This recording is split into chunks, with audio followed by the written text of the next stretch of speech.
Testing 1 2. Testing 1 2.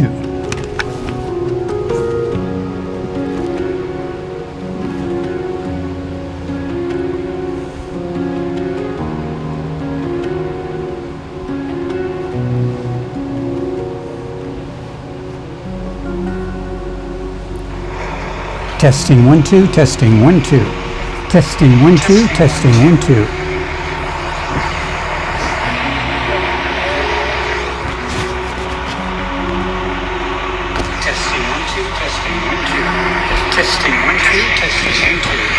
Good. That's great. Okay, so we've got, this is Don. I'm with Town of Western Civic Affairs. We've got about 3 folks online at this point for the meeting here that's going to start in about 8 minutes. It looks like we've got some folks here with a large board, a display board of some type. They're going to be coming over with that. They may be from the folks completing the 2 solar projects, major solar projects on the or within the Delta Recreation Corridor, which the town in the last town board meeting basically came out and said, oh my gosh, we got to have a moratorium. We got to stop this stuff. Of course, they're the ones that put it through. And so what kind of arbitrary behavior is that to see happen here in the town of Western? Well, it's not really the kind of an issue that we wouldn't see happen in the town of Western, because it happens every single day. But as far as the arbitrary types of decisions that this, hi Larry, how you doing? Larry's up on the ring cam. Susanna, they're watching, they're getting all this, they're recording it because they don't want to go on Facebook and watch it because they just don't want to. Here, see? See that? That's Larry looking at you, looking at him, looking at you, looking at him. Oh, look, see, now we got lights. They turn those on. They turn those on probably so that, you know, it would bust the camera. Of course, that ain't happening. But in any case, we're ready to go for the meeting here. And with respect to these solar things, amazing thing is that the town now is putting in a moratorium. I don't know how long that's going to last. It might be a day. Might be a week, it might be a month.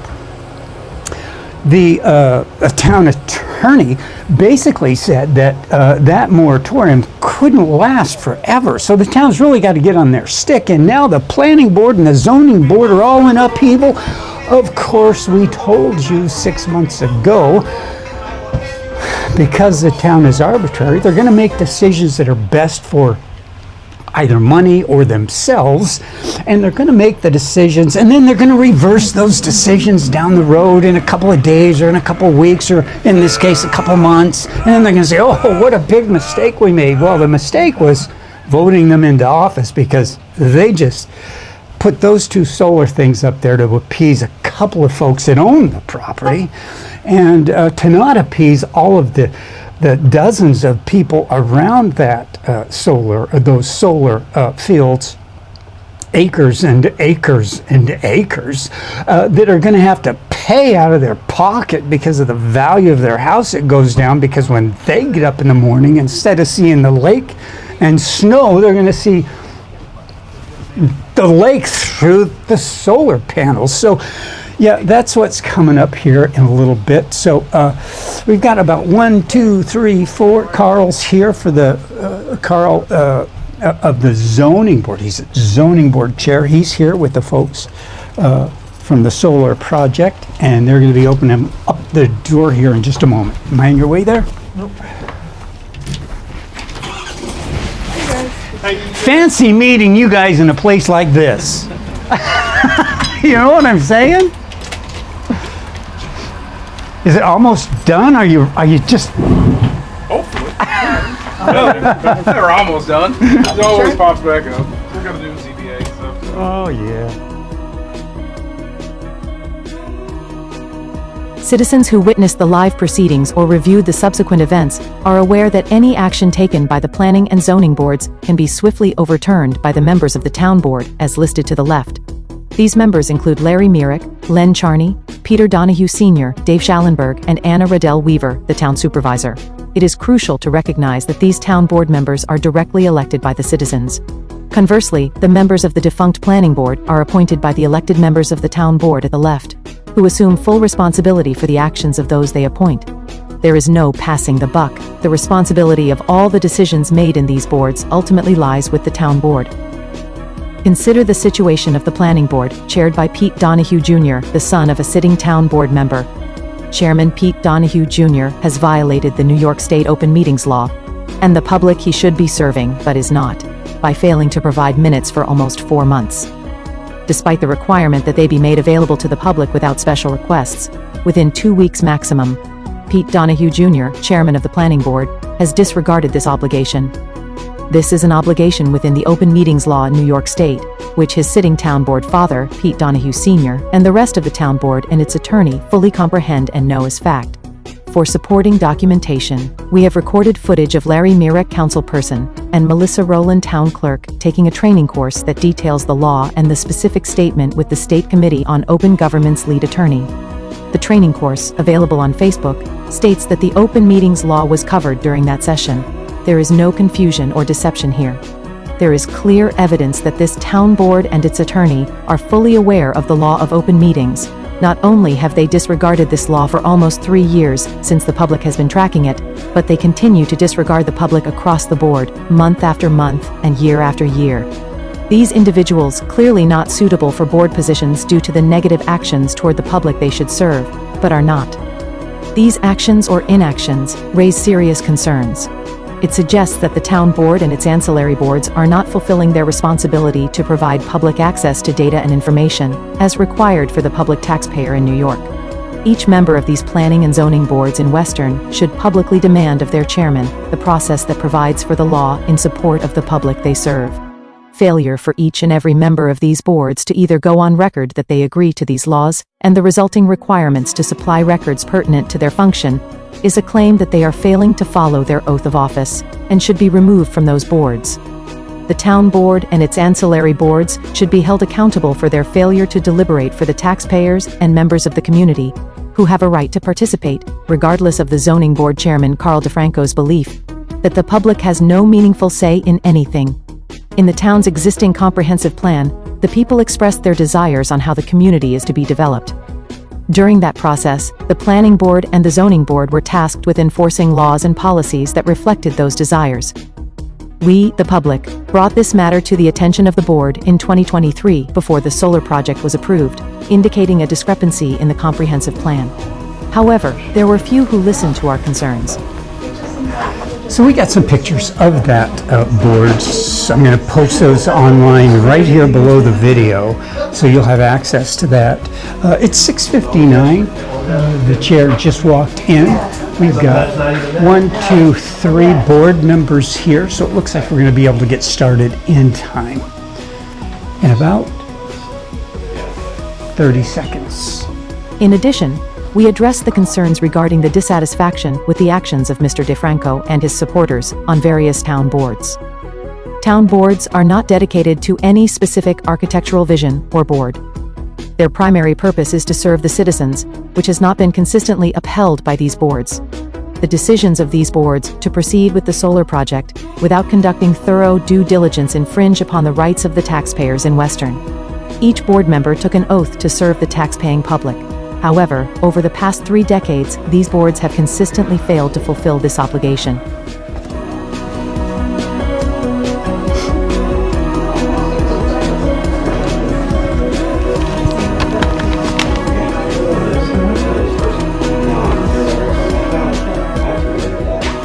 As you can see, that paperwork there that's going to be handed out to the board tonight, right here, is paperwork that this town should have had online for the public to view 24 hours in advance of this meeting.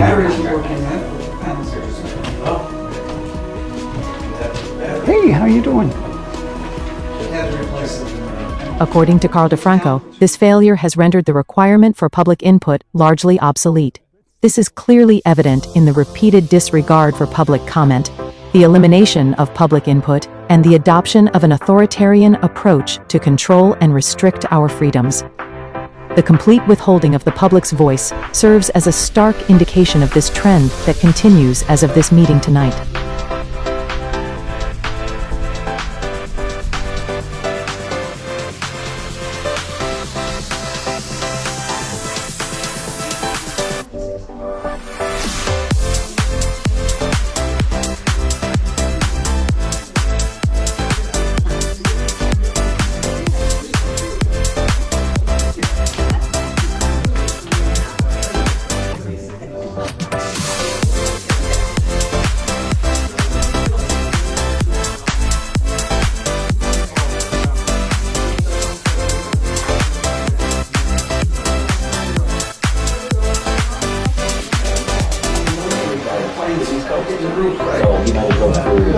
All of that road and that stretch from North Carolina all the way up to us.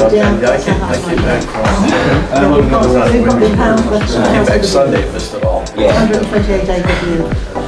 Maybe we'll stay on the way down. I'm trying to go around the Beltway. It is, yeah. Yeah, why don't have the, It was just like bringing this, parts up. towers. I finally ended up getting close enough to get in the We're going to check to see how rude that secretary is tonight. Normally, she's very rude to the public, says things, inappropriate things, in fact, to the public watching here in the meeting. She also takes her microphone, typically moves it out of the way so that the public can't hear her speak. So let's see if that happens again tonight.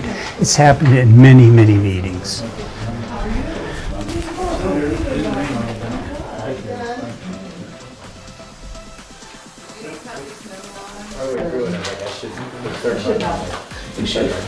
I'm even on those. Put me right there, entertain what's good. Yes, I love it. I had to go to all the things. I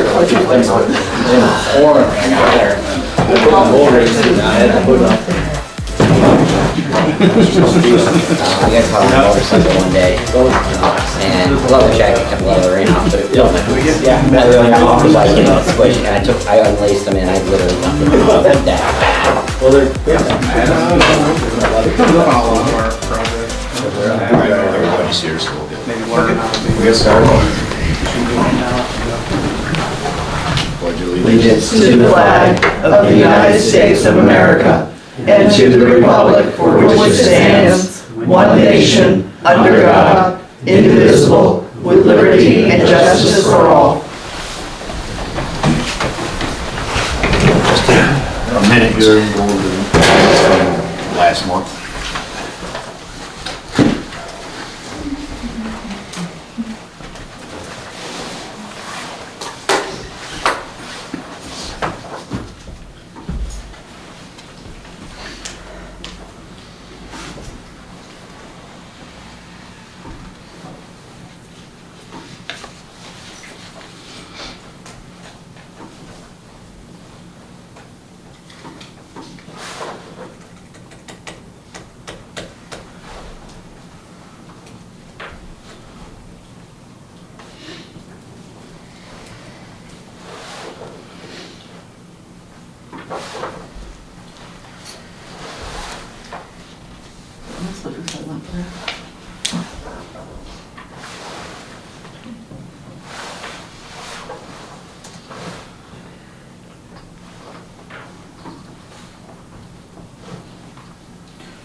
Does anybody have any comments on the minutes? His name's Jim for you, not Tim. Oh, yep. Other than that, Yes, I was just gonna say that. I just threw that in there to see if you were paying attention. He was.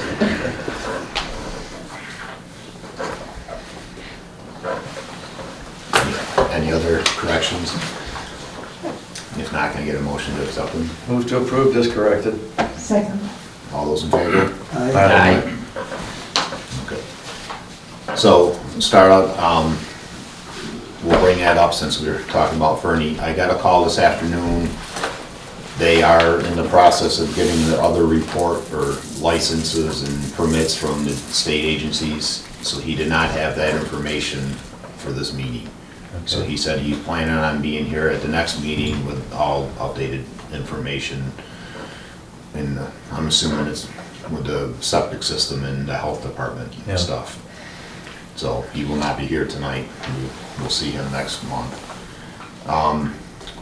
The apartment comp, I've never, still nothing on that. That's almost a dead issue at this stage. The survey, we're still in a hold pattern right now with some of the other projects we got going on. Is there any chance of getting one of the reps to come down and just give them an idea of what we'd like to do, so they can go back and formulate a survey that we can look at? I will ask them if they can do that. They were 2 to 3 months out, and that, I know that was back in June, but which is now 2 to 3 months. But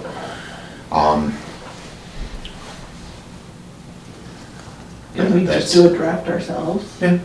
we have the old one too. Yeah. We got the old one, we can use that as a The template. basis, yeah.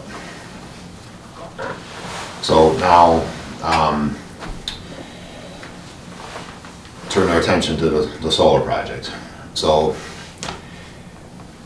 some of you on the board may or may not know, so there was an incident where the solar company was on doing some site work, not site work, what would you call it? Geotech testing, or locating on some of the material, and they ended up driving over some of the farmer's crop. Well, that's, yeah, so that's gonna be, they're handling that themselves between the three parties, the landowner, the farmer, and sole source. In that discussion, what also came up is we have multiple leases that are on that property that were brought to the town's attention. So I reached out to the town attorney. I asked her for her input on what she thought about what was going on. She reached out to Sole Source. They had a conversation.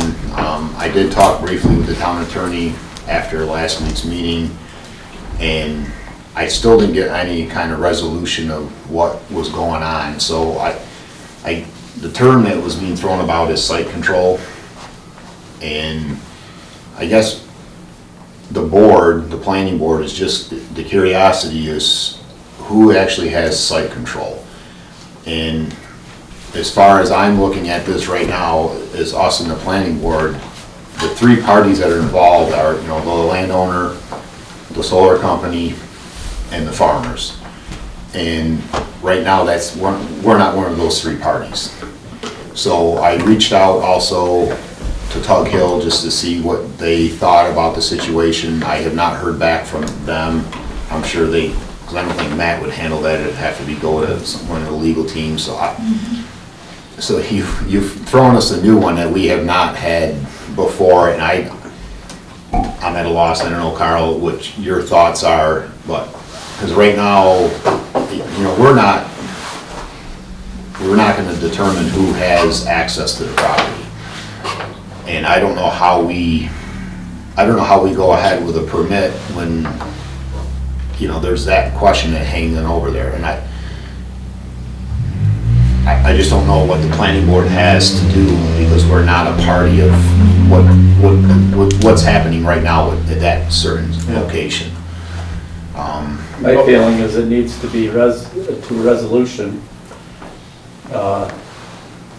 before we can proceed with anything.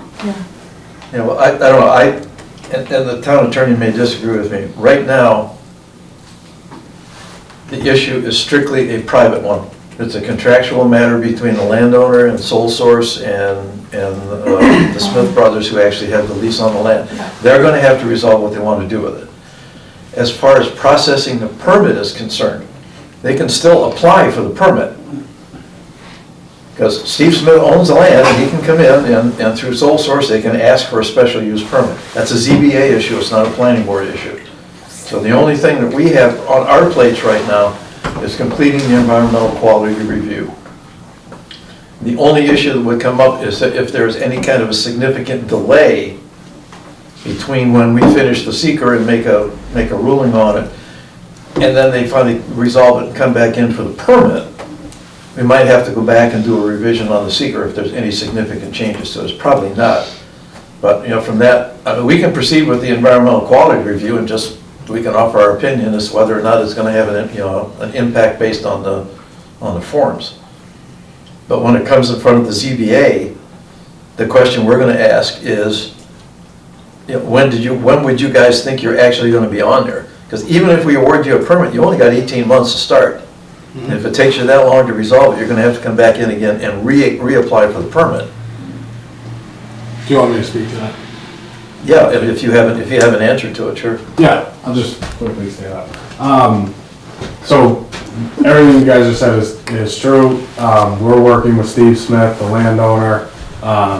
There was that incident that caused the crop damage, which we are working with the landowner and with the farmers on resolving it between the three of us. Where we're at right now is that we've agreed not to go onto that property at all moving forward without the farmer and the landowner's permission, so that this does not happen again. And basically the plan is for all three of the parties to work together to resolve this issue, to make sure the farmers have total access and control of the land that they are farming right now through this growing season so they can get their corn out. And then the three of us, probably the landowner and the farmers, need to talk first about the future plans of the land. And then if we do get that permit, we would certainly look to start something within 18 months, but like our solar project is not gonna take all the land. So I hope that one of the resolutions would be that the future use of the land is both solar and farming, and that all three of us are working together on the property. Certain areas there'll be solar, certain areas there'll be farming, and that we continue to do that. I think, like you said, when we went in to do the geotech work and disturb the corn, like that was our mistake, and we are gonna make that right, and it's not gonna happen again. So that's kind of where it sits right now, and we're just kind of waiting to. What kind of agreement do you have with Steve Smith now? Do you have a proposed lease or an option or what? Option. It's an option, okay. Yeah. Does he have a signed lease on how many years farming he still has on that property? That's between. I'm just asking. Kyle and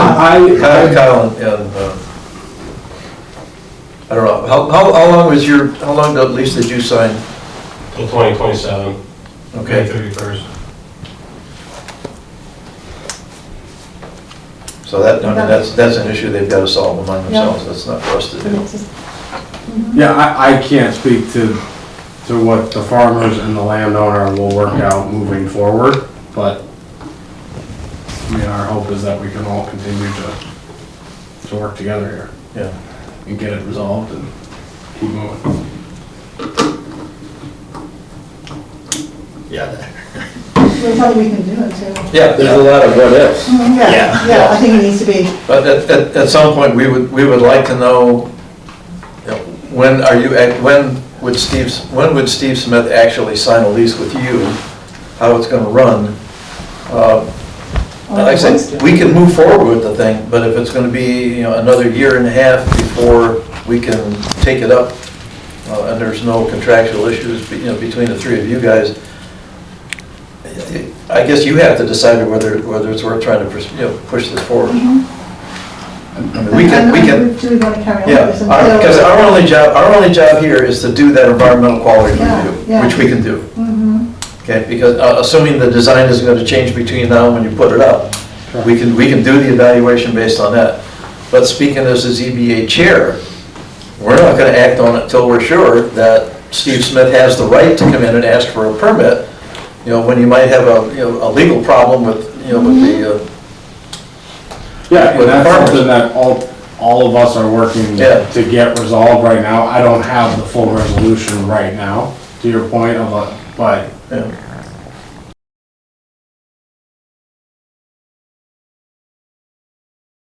Generally, with respect to zoning, approval, or permits, a zoning board of appeals or ZBA is not concerned with the legal issues of a lease, such as tenant rights or contract validity.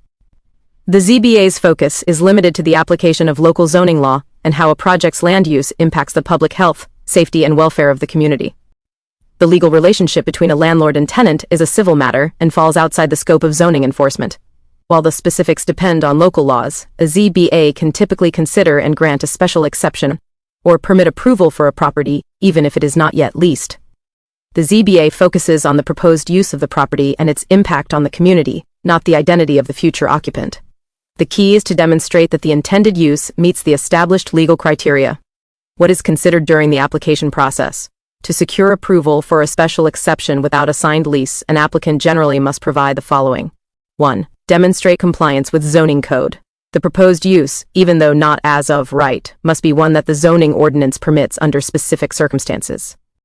The applicant must show that their plan meets all relevant criteria set out in the local code. 2. Proof of ability to meet conditions. Special exceptions often come with conditions to protect the surrounding neighborhood from negative impacts, such as noise, traffic, or aesthetics. A developer or property owner, even without a tenant, can and must show how these conditions will be met. Here, sole source did not supply, and the ZBA did not receive the applicant's clear ability to perform their inspection, testing, and/or construction without disturbing, beyond an acceptable level, impacts to neighboring parcels or properties, inclusive of the current property's occupants.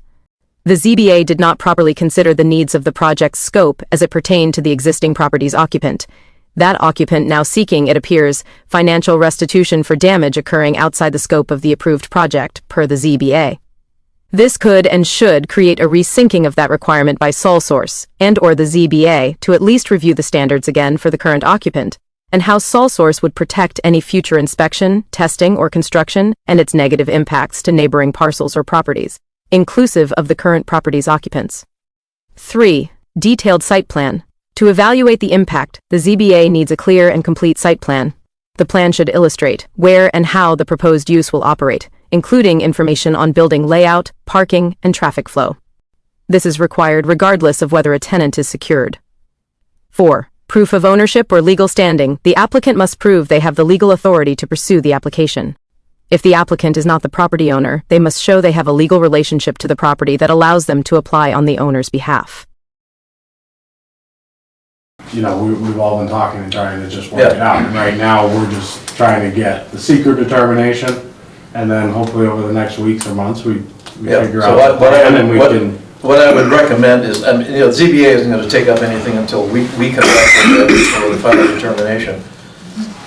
But if you're not sure, the ZBA will just table it until you're ready to come in and say, okay, we're ready to go, when you get everything sorted out.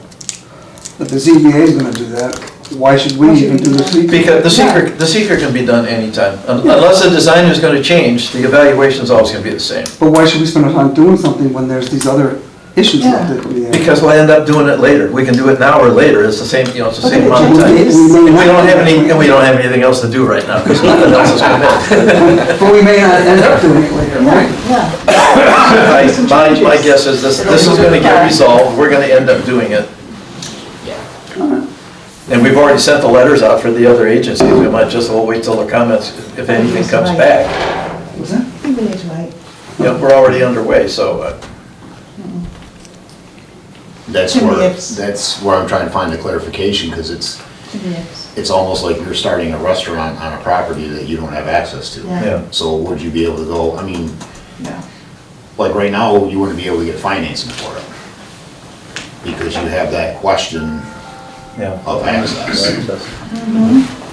And that's, I mean, I understand your point of, you know, we're not, the planning board itself is not doing the legal determination. The ZBA has the legal authority. But it's also, it's too much up in the air, you know. Yeah. Well, I get the question I would ask you, is it up in the air, or is it a matter of time to make the determination as to how this thing is going to move forward? Matter of time. Okay, so I mean, so there's no question that at some point you're going to come in for the permit and go forward with the project. So if that's the case, if we can continue, And we're not gonna do anything tonight, we don't have any answers back, and we've already done the review, so we can let it sit till next month and see what happens at this stage. I don't think anything's gonna change between now and next November. Until it's done. I checked, just double checked with the town clerk today too, there was no correspondence yet, so. From the involved agencies that we sent the letters out to. I do have, okay. I have I put together a little letter to talk more about everything else that we had going on, if you want to get into secret, but do you want to? Yeah, I mean, I don't know. obviously, we You can't. want to present it? It's just kind of tying a bow on a bunch of stuff that we talked about over the past couple of weeks, so. I do.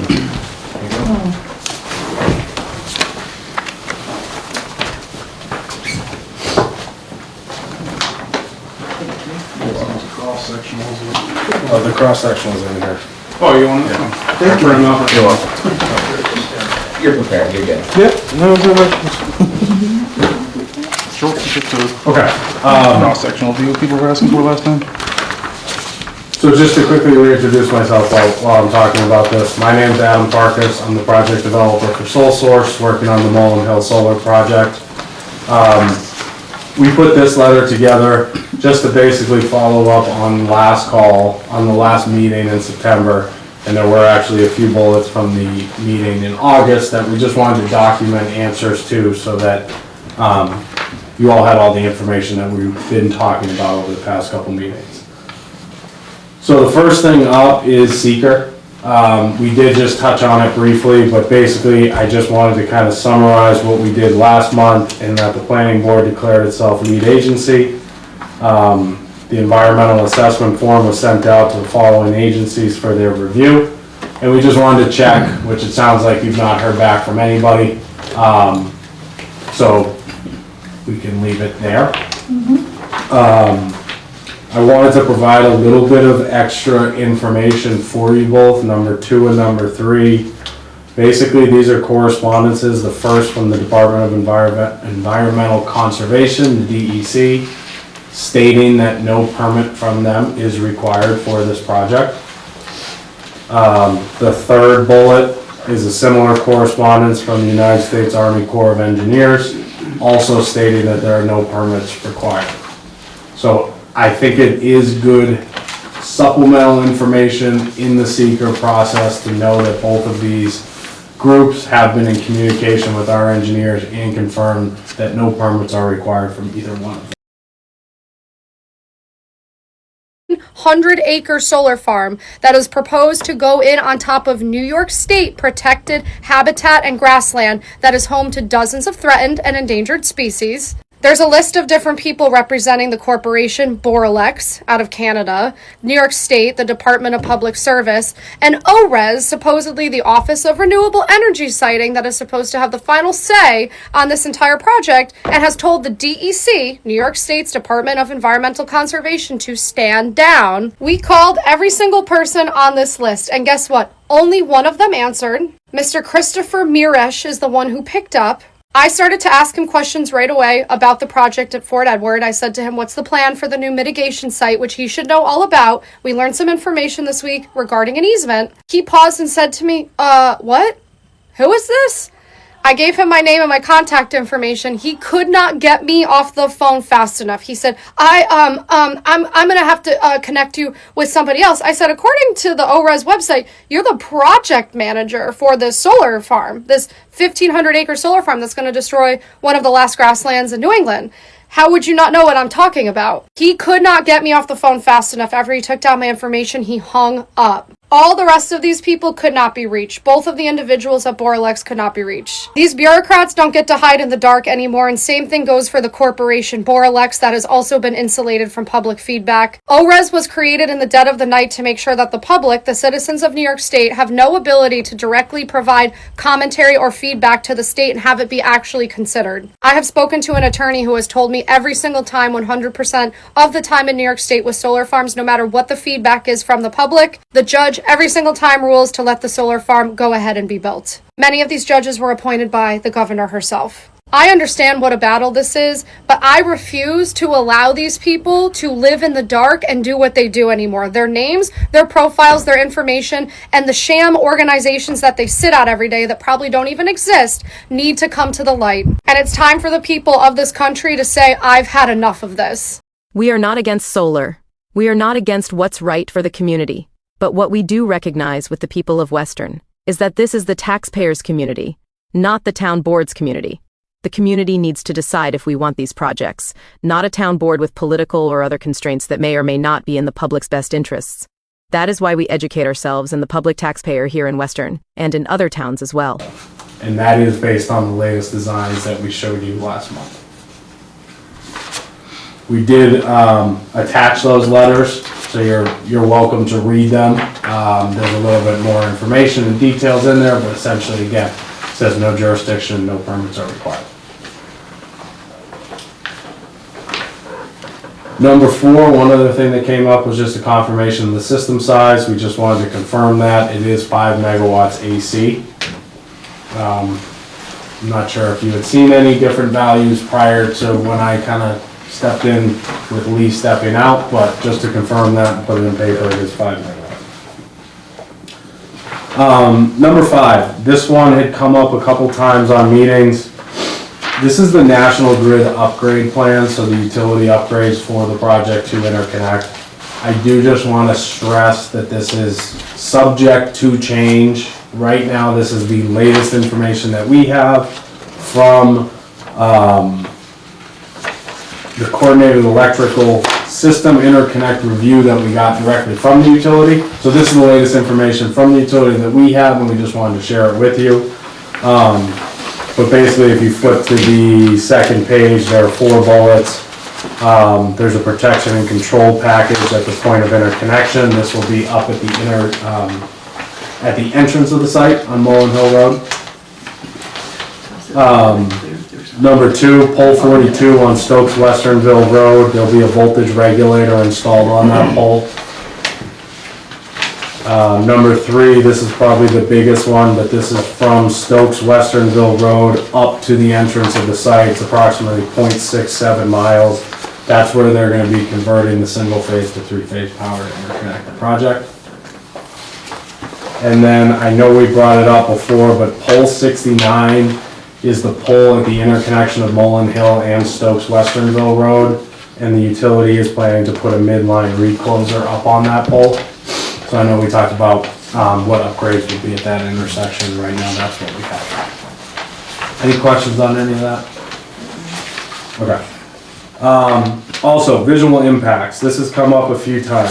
So there are some fold-out pages. It looks like most of you guys have found them. But Ryan and Marathon Engineering helped us put together the first one. This is a cross-sectional view showing Mullen Hill, Sly Hill, and vice versa, and showing that they're not going to be visible from either direction. Additionally, we had a photographer go out in town last week and take a few pictures. One was from the Delta Lake State Beach. The second was from the Delta Lake Yacht Club, and the third was from the Sly Hill Solar Project. This is just giving a view if you were standing there. You can kind of see the white line and the tree line, which is where Mullen Hill Solar Project would be. And essentially, it's just also confirming that the project will not be visible from any of those 3 locations. Those were just, there's dates on the, sorry? So will these people, see it? No, it'll be behind the tree line. Or underneath the tree line. Because they only go up about 10-12 feet, and those trees are high. But when the leaves fall. Yeah. Even with the leaves They off, won't be able to even with the leaves off, you're not gonna be able to see it. Yeah. I think that's what you. And the pictures are dated. They were all taken, I think, last Wednesday. So they are pretty recent. Lastly, number 7, I know the fire chief was here last month. But just again, wanted to document and confirm that when the site is operational, prior to the site being operational, the fire department and any other emergency response personnel, for example, police or EMS, will be invited to come up to the site, to see it, to check it, to make sure everything is up to code with them. We will also install a Knox box at an agreed location. Usually that's right at the fence, so it's, easily accessible, easily visible, along with 24/7 emergency access numbers. That'll all be done prior to the project being placed in service. So again, really the goal was just, I felt like these were a few of the things that we've talked about over the past couple months, and we just wanted to document a response so you have it, give you guys an opportunity to review it, ask any questions that you have. But that's really most of what we had today, just because we're all kind of still waiting for seeker responses to come back. And Can you get me a electronic copy of this so I can post it?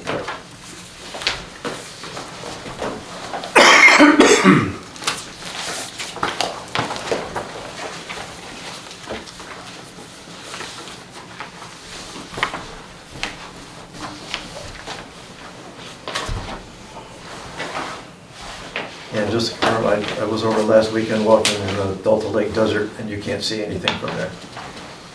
Even coming out an extra 150 feet off the normal shoreline, you can't see anything else. But do those people still have to come to a public meeting, there are people below, and it has to be addressed in a public Yeah, the meeting? ZBA will still have a public hearing. Yeah. Regardless. Does, where you're going, does that obstruct the farmers' entry and exit from doing what they need to do for their crops at all? I think we will have to discuss that, but my understanding is I'm not sure exactly how they're accessing the farm. I know how we are accessing the solar project, and that'll be cutting in a new entrance. So assuming there's an existing entrance that they're using, again, part of that agreement will be between the landowner and the farmers, but I would think it'd be reasonable for them to continue to use their existing access. But that won't be in agreement with sole source, so. Are they currently using the whole of the land, farm, land? Currently, they're using all of it, yeah. All of it, so there will be. About 40 will be a acres financial over issue there? then for them. We pay for 44 acres. Okay. And that's under lease until the end of 2027? Yeah. May 31st. May 31st. 2027, so financial difficulty. Correct. Mm-hmm.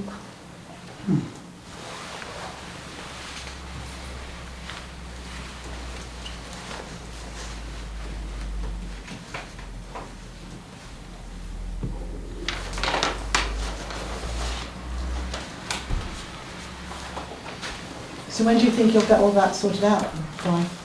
How long is it going to take to get it all sorted out? Hopefully so. We're not going to rush anything, and could it take 1 month, 2 months, 3 months, 4 months? I mean, Yes. Yeah, it could. I mean, there's no plans to start any solar construction. No, anytime I'm talking soon. about the issue that you've got. Yeah, no, I understand. I guess I was making the point to say, like, we're not trying to start next week or anything like that, so we have time to work it out to make sure everybody's in agreement moving forward and that there's a resolution to it. We don't want to present saying, we're in a rush to get this done.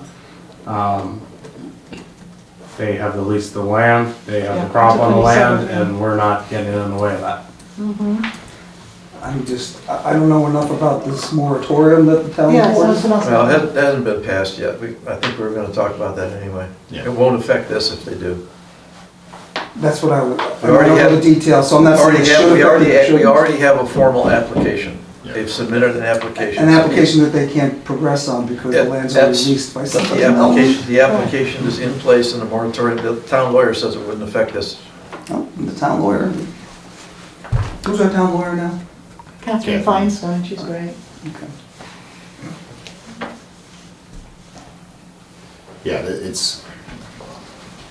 I've never ran into anything like this. Yeah. And so that's why I'm reaching out to other, Why can't we put the whole thing on hold until all this is sorted out? Well, it's the an I mean, option. if it's going to take 6 months, 9 months. well, that's a 18 months. that's a ZBA issue, okay? It's not a planning board I'm just issue. talking about planning board, from planning board. You know, point of the view. planning board's only issue is to complete the seeker. That's the only task, because the ZBA basically referred it to the planning board, said, please do the seeker, make a determination, hand it back to the ZBA. The ZBA will handle all of the aspects of any I permit. understand that, Carl, I Yeah. understand that point of view. Yeah, I'm just so- asking why, from our point of view. Right now, we can't proceed anyways because we have not heard back from Yeah. the other agencies. So that gives another month for, you know, like there again, it's the three parties that we're not a party to. Correct. And then they can, and hopefully by that time, I will get some more clarification from, I'm sure this has happened before, and I can see what precedent was back then or what other towns did. But I don't have those answers right now because nobody got back to me, so I will keep trying and. Yeah, so we wouldn't go any farther until next month, until we got comments back from these agencies, because we would have to fold that into the review we've already done of the environmental assessment form. And then we'd have to go back through that again and decide. Yeah, there's nothing we can do to go forward anyways, Okay. so. The DEC letter, I'm just reviewing it, did they finally give you guys guidance on the new freshwater? Because the last one, they had a whole article about, basically, we can't answer the question because the law changed, but we don't know what the parameters are gonna be. I see in this one, they kind of skipped over that, and they give you like a 4-year window. Yeah, I mean, I think it's dated October 6th. Yes. So we just got it like 2 weeks ago from them. I can double check with our environmental engineer, EDP, who did this and kind of handles the correspondence with them, but.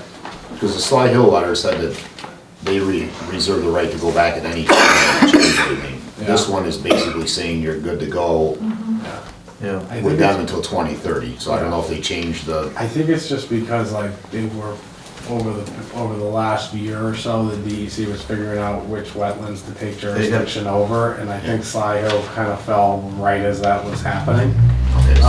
Where this one, I think it's set, and we know what wetlands the DEC's got jurisdiction over, what wetlands the Army Corps has jurisdiction over, and we found a way to, avoid everything. Yeah, I know the DEC has been remapping Yeah. to find where the stuff is, because I know a couple of people have some pretty big chunks of land and were very unhappy because they suddenly discovered they had wetlands. Yeah, it was cute because the wording's different than what it was before. Yeah. They Yeah, said so they apparently have looked at it, so. Yeah, and they go out to confirm where Yeah. we've mapped the wetlands and, we have the 100-foot buffer on the DEC ones. So this is something I just noticed in the determination from the Army Corps. It speaks to if you or your tenant are USDA program participants or anticipate participation in USDA programs, you should discuss the applicability of certified wetland determination with your local USDA service center prior to starting work. This was ag land. I'm not sure if they participate or not with USDA programs, but is this something that should be looked into further?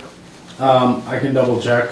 My understanding is no, because there was no further action required with the DEC and the Army Corps from these. This is usually the last step of like no permit is required, but I can confirm that. Okay.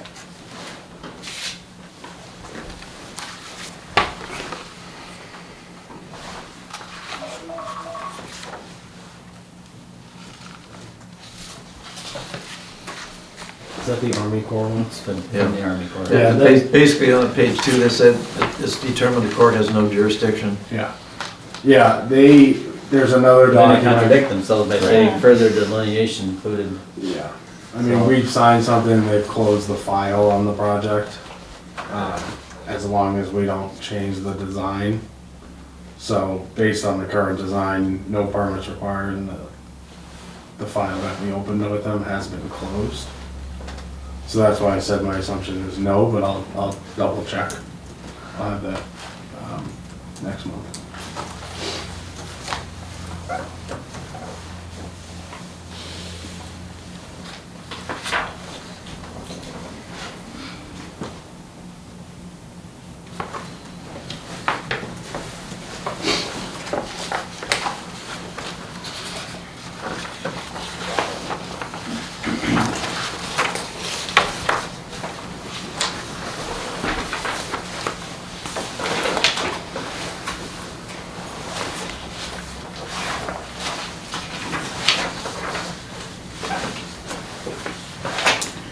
Okay, yeah, that would be, it's a good catch, Paul. Yeah, we're already looking to next month anyways, and hopefully we'll hear back from them, and we'll see how you guys progress on your end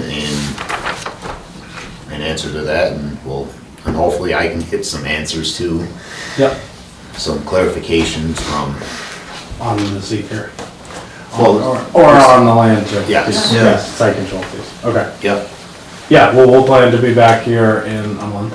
And if any other questions come up in addition to the USDA question, site control, and if you hear back from seeker, from anybody on seeker, we can start working on any of those comments immediately. Okay. But that's all we have. Yeah. Okay. I appreciate it. Thank you.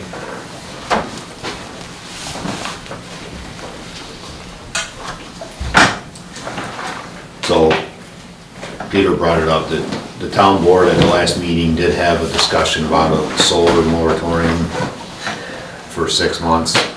They are scheduling a public hearing about it, I believe it's November 10th. Because their regular November meeting is the 6th, which is the budget preliminary meeting, and they're gonna then hold a meeting November 10th, which would be just for a public hearing on the moratorium.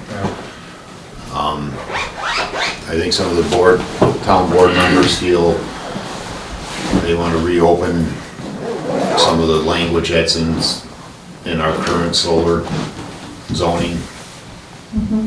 Or at least take a look at it is what their feelings are. So I'm sure if that goes through, then it will drop down to us in the ZBA to come up with some proposals. And maybe we can go back to the joint meetings. Because that would be a good project to work together on. And we pick up any other changes that we think need to be made to the law anyway at the same time. I brought that up to the attorney that they'll. Yeah. Here's the question I have, and I would pose this, because I'll be at that meeting, I will pose it to the town board. If they want to reconsider the language, what do they have in mind? Yeah, that's my question. Because I would not want to take it on without some guidance, because we spent a lot of time putting all the solar stuff into that recommendation to them in the first place. We based it on a bunch of existing laws from other places that have passed the review and all the legal standards and stuff. Now, I don't know what they think we're going to do. I'll give a personal opinion here. This is strictly personal. I think they had a knee-jerk reaction to the fact that somebody went in and screwed with their corn. And I talked to Adam on the phone. I thought it was a really dumb thing to do, because around here people take agriculture pretty seriously. Absolutely. I don't see what they're going to accomplish with a moratorium. I haven't heard anybody other than Sole Source with the slightest interest in coming in with a solar proposal over the next 6 or 8 months of whatever it takes them to get this thing passed. So I don't see the point of it, other than, making some kind of a public statement, which they could do anyway. And they have the right, if they want, to override even the ZBA if we grant a permit. With a 4-to-1 vote, they can outrule us if they don't like what's going in. So I personally don't see, other than just making a big public statement, that they're going to accomplish anything of use. Right. That's personal. Yeah, we didn't get into the details of that. They're just set up to have a public hearing about to see if they need for it, and so. Just have it on our radar. Yep. I don't know, I gotta look up, try to find the link. I guess Tug Hill just came out with a paper on solar. Yeah, there were a couple I of saw a things that news they had out article there. about it. Yeah. I gotta see if I can find the link to it, and I will try to pass it on to the board members if I can find the link. Because I think they looked at what was working, what wasn't working, or how other, because now there's been numerous projects throughout Yeah. the state, so they've been, We learned. What is the status of the Slide Hill project? Have you guys been working on it, or? Yeah, we just got the building permit last week. Okay. So we'll see things happening? So, yeah. The only thing I've seen going on in there was some grass cutting. Yeah. I have not driven by the upper part. Yeah, there's, well, Nothing's going on right now. and for whatever it's worth, they're hard to see down in there. With I know. everything on the trees, you can't really even see in there to see what's going on. Yeah, I know. I think that's part of what's going on too. all right, with that, Anyway, so until we get Close excuse. the information back for the seeker, and then I will hopefully have some answers on this other part that may or may not involve us. I gotta get some guidance from that. We will, that's all. I don't know if any other board member has anything else they'd like to share, or, I was just going to say, a lot of people don't want any more solar panels in the area. That's the other thing Yeah. we're talking about, you know, Well- from people that have said things to me. The only way that is going to stop is if the town board tells us to remove it from a special use permit and not permit it anywhere in the town. As long as it is a special permit use, the public opinion doesn't matter, and there are at least 5 court decisions I've read that say, public opinion against it is not a reason to deny a permit. Denials have been overturned. So once it's in as a special permit, it is considered a compatible use.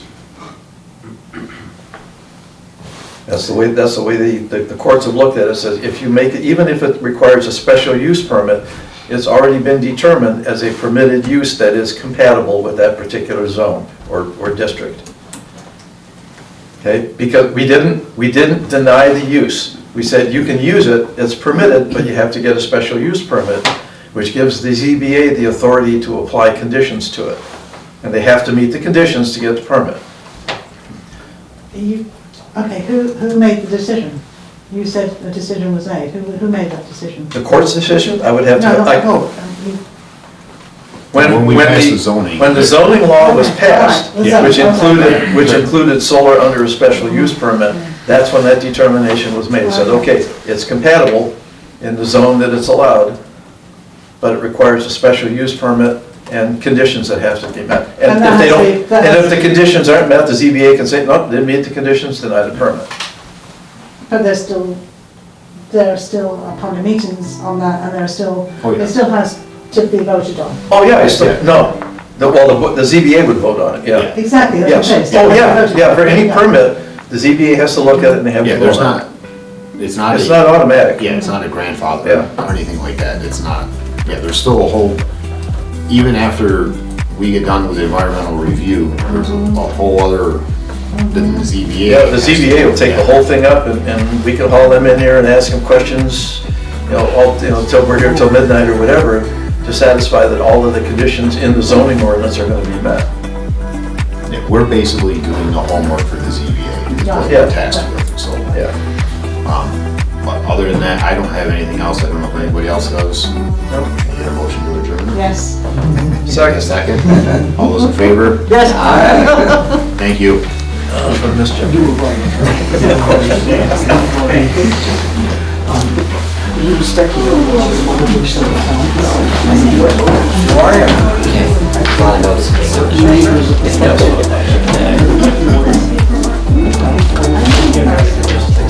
whatever it is, right?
So that was quite an interesting meeting to have gone through here and kind of see what's happening here with that property and with Sole Source. And now we're kind of tying everything together. You know, it's a real shame that the town wouldn't just simply, the town board wouldn't just simply let the public know what's going on and allow what is happening in the town to basically be only fed in bits in meetings like this. They could post something on the website.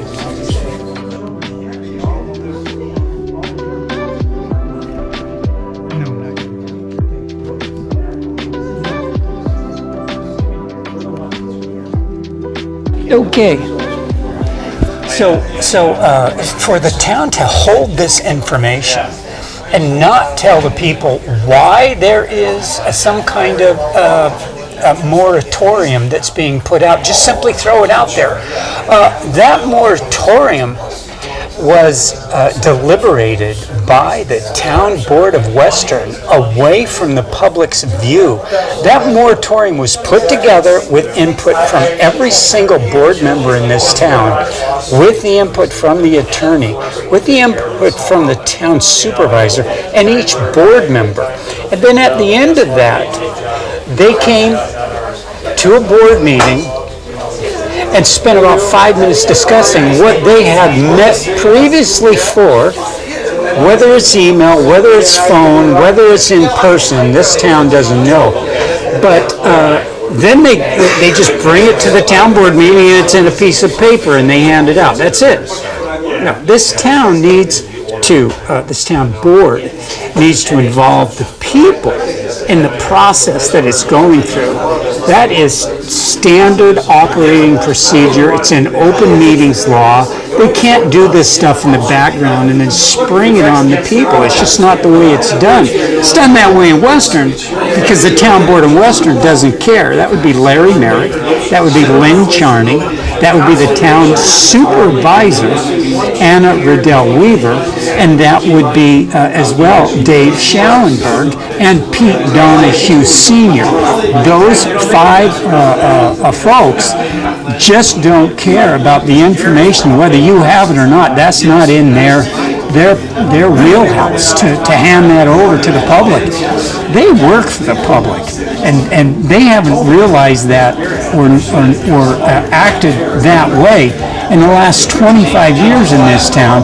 But some of that responsibility is our own responsibility as the public for not staying on top of these town board members, these planning board and zoning board members. So we're going to get booted out here. They're going to be leaving, so we're going to have to go too. So we're going to let you go. Town of Western Civic Affairs at 7:48. A fairly long meeting for not very much getting done, but a lot of information that was transferred as well. So thank you for being with us today. Town of Western Civic Affairs, your community, your future. Thanks.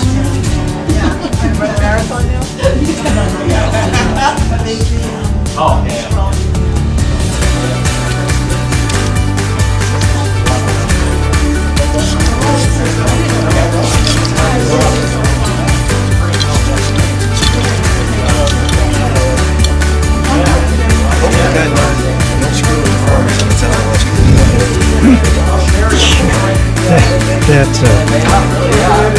That's an issue, yeah.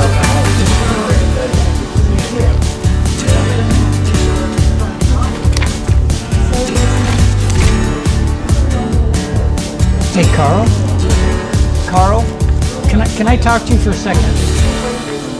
I've got a device because my microphone doesn't pick up speak really quiet up there. And so but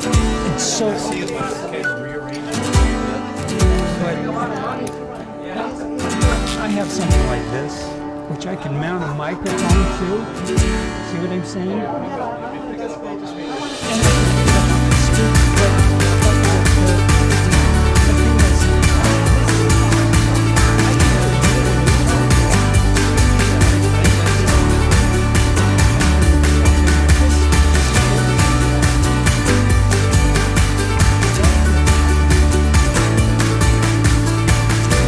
brought to you by TWCA Productions and by Town of Western Civic Affairs.